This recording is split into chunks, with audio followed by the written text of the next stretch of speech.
Ја слушате програмата Низ Светото Писмо.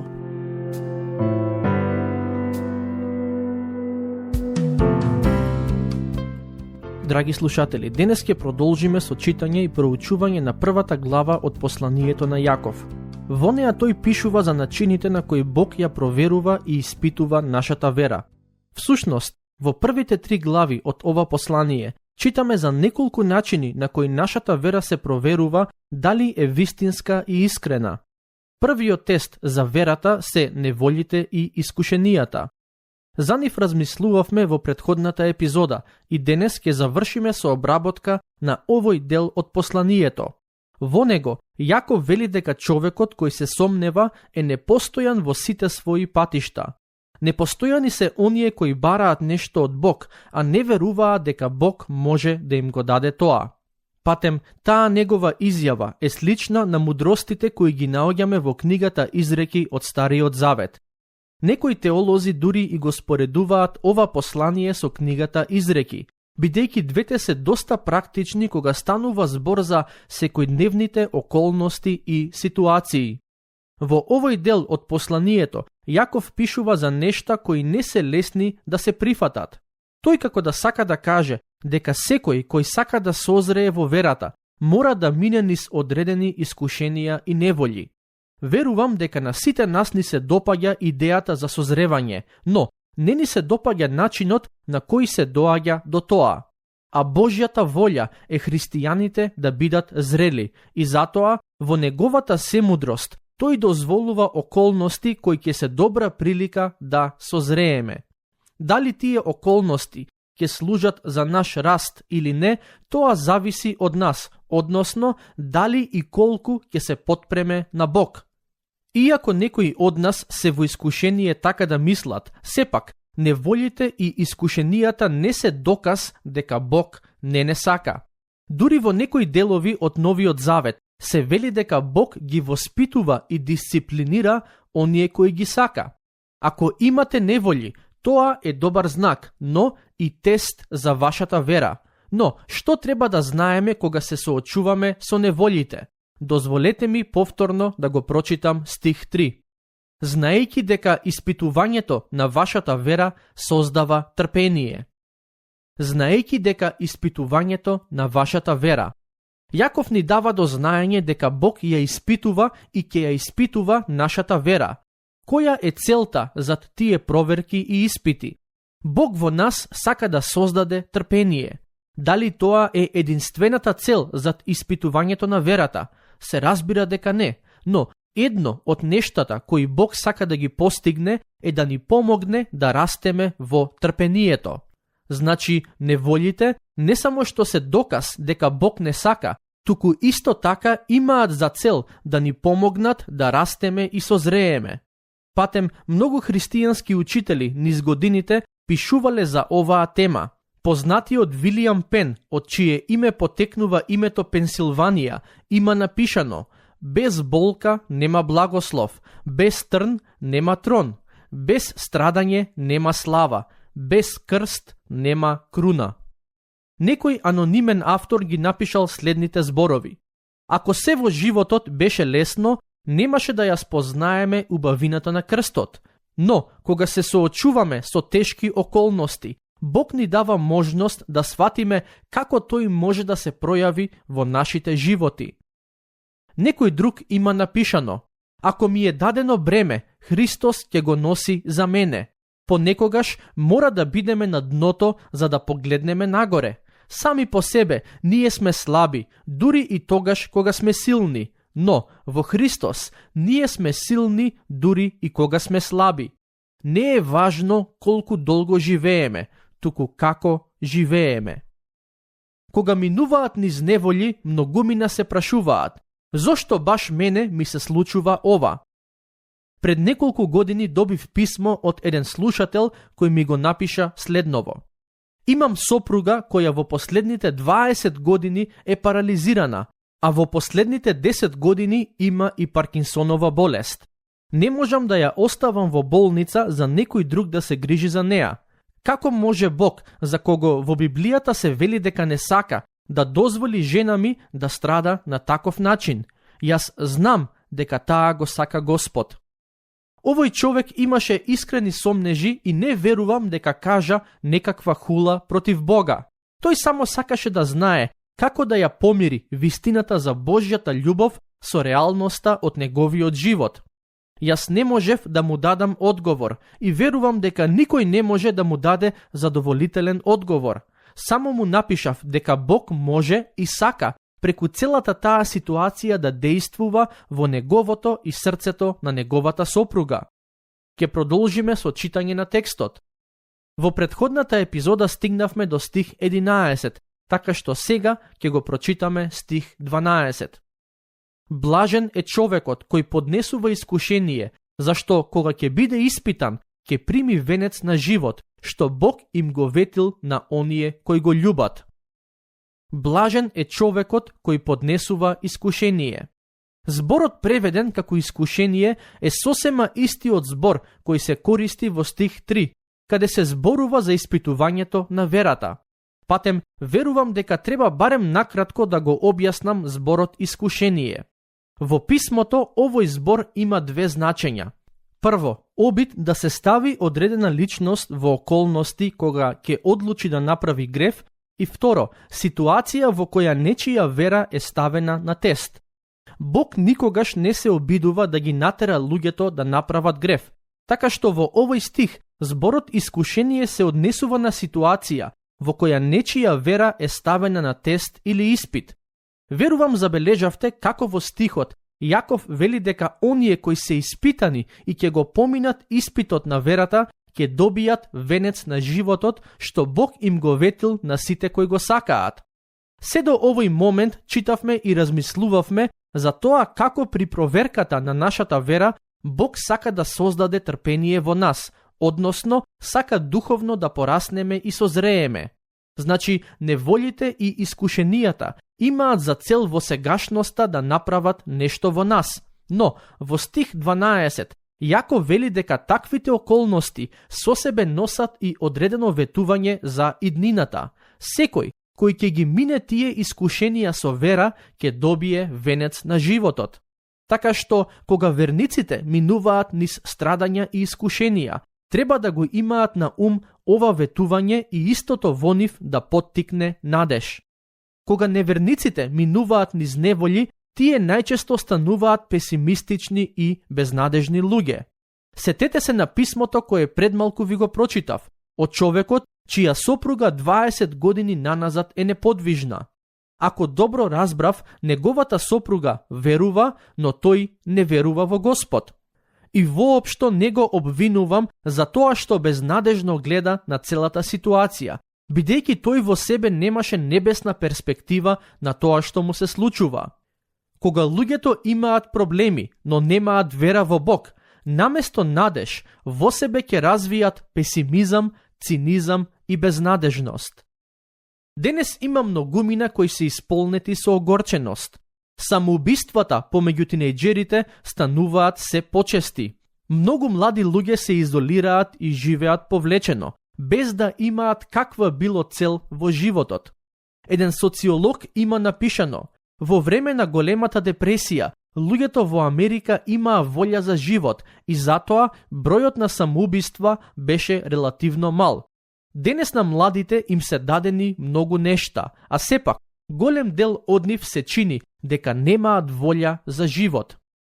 Кога верата е ставена на испит, кога наоколу има мрак и брановите од бурата се издигаат се повисоко, Божјото дете знае дека тоа не е крајот. Можеби во моментот му е тешко, но Божјото дете знае дека благословите допрва доаѓаат. Псалмистот вели: плачот може да трае во текот на ноќта, но радоста доаѓа со утрото. Тоа е запишано во Псалм 30, стих 5. Некој непознат автор ги има напишано следните зборови: зарем нема друг начин, Боже, освен преку тага, болка и загуба, да ме направиш сличен на Христос? Зарем нема друг начин, освен крстот? Кога го помислив тоа, еден глас во душата ми кажа: Зарем не можеш да го издржиш огнот и покрај тоа што сум со тебе? Јас го носев крстот, му ја знам тежината, пиев од чашата наместо тебе. Зарем не можеш да ме следиш? Јас ќе ти дадам сила, потпри се на мене. Оние кои вистински го сакаат Христос, со нетрпение чекаат да се сретнат со Него еден ден во вечноста.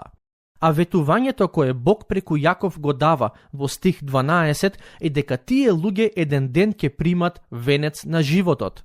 Но, што сака да каже Јаков кога пишува венец на животот? За каков венец станува збор? Во Светото писмо се спомнати неколку видови на венци кои всушност во вечноста ќе им бидат дадени на верниците како награди. Не станува збор за спасението, туку за некаква награда која ќе ја добијат оние кои се спасени.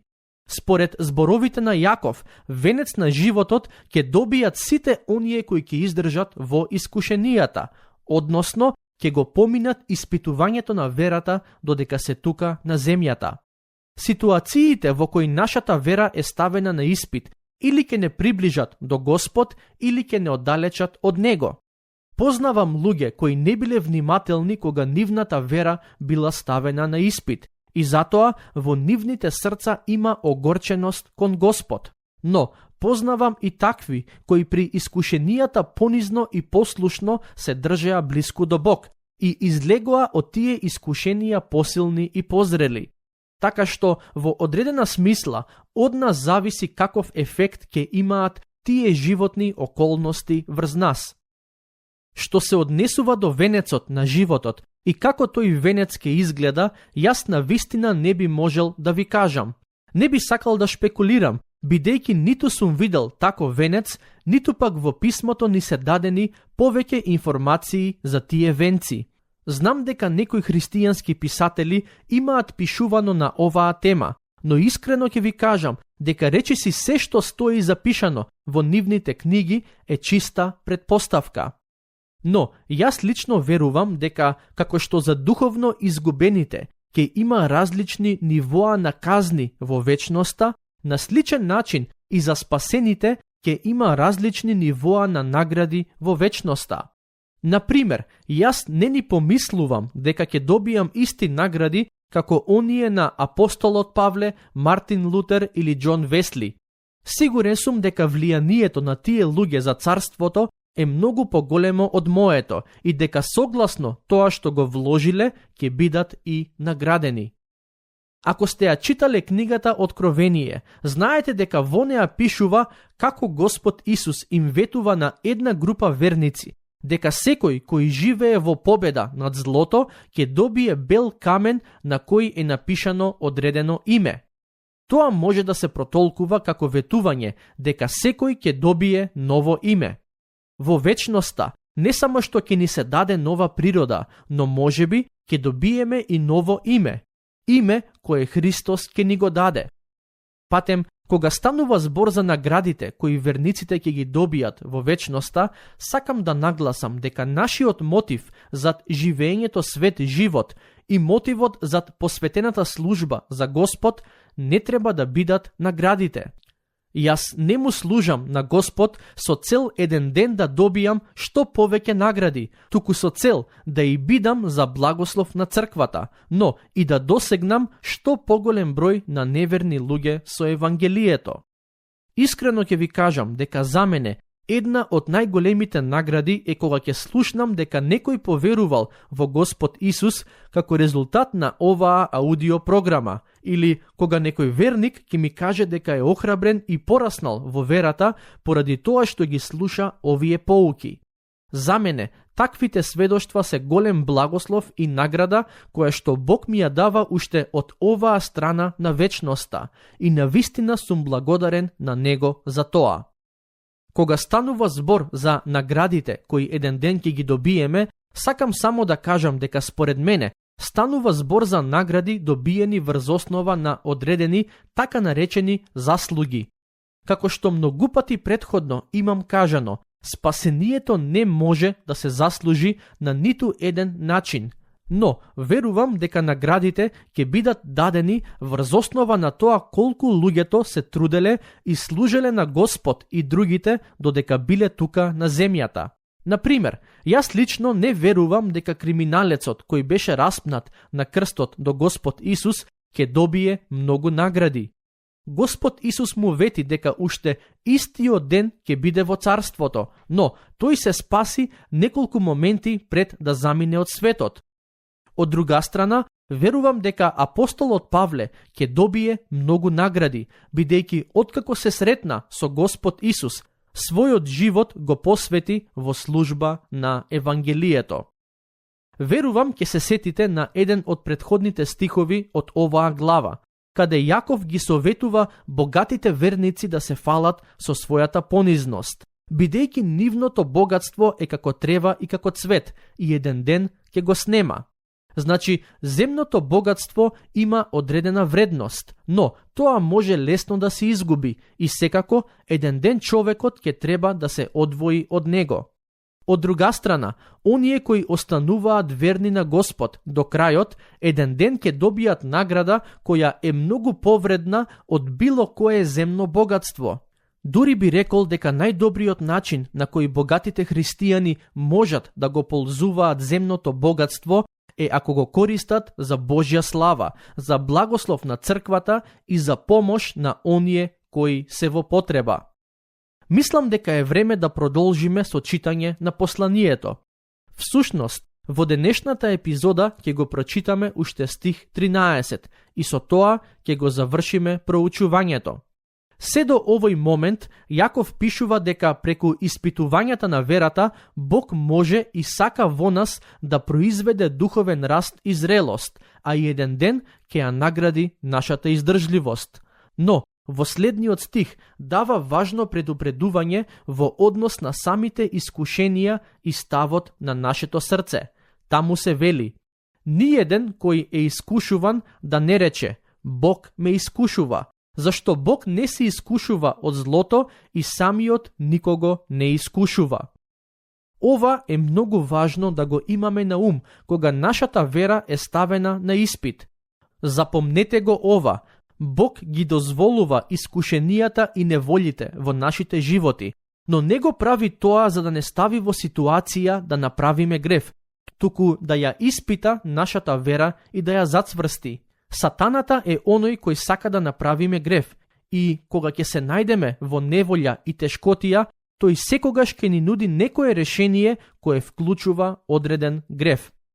На нас останува да одлучиме дали при искушенијата ќе тргнеме по Божиот пат и ќе се водиме според Божјата мудрост или пак ќе тргнеме по патот на гревот. Тука ќе го завршиме денешното проучување. Во следното ќе продолжиме со проучување на првата глава од ова послание. Дотогаш, Бог нека ве благослови.